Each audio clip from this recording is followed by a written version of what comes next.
Coltrane's had a busy season, really. When you think he probably started in as early as January, I think he was running on the all-weather, obviously having had a long spell on the sidelines, but he's just improved with every race. It's Coltrane who has hit the front. He improved to go and get narrowly beaten in the Chester Cup. He won at Royal Ascot, and he's taken that form to another level now in listed and group company. It was a really tough performance at Doncaster. He stays very well.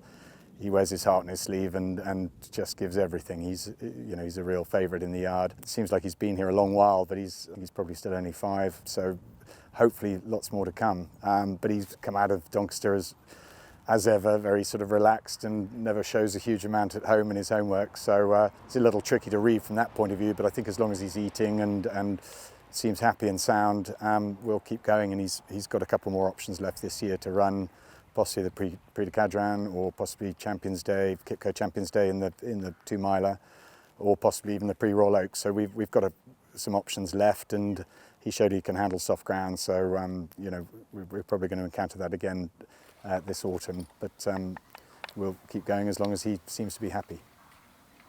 Obviously, the Mariscottis, their sort of buying policy is very much restricted by price. They've got to be a good individual, good physical specimen.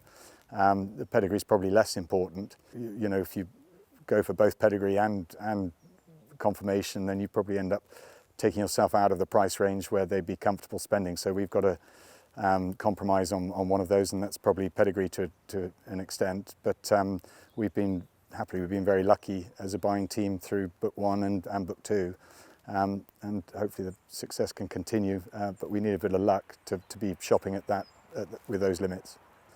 I think when we go to the Yearling Sales, generally we'd be looking for athletes. I mean, we've got to live and try and train them for the next 2 or 3 seasons, so we've got to be comfortable with the horse that we like and has athleticism and not too many faults. But we've got a sort of a moving brief, so we don't have any sort of strict rules as such. And trying to work out the value of these horses before we go into the ring is important, because there's no point spending the money getting a horse vetted that we've no chance of affording. So that plays a part, and trying to look for an individual perhaps that wouldn't scream out with sort of obvious recommendations to other people. That's the challenge each year.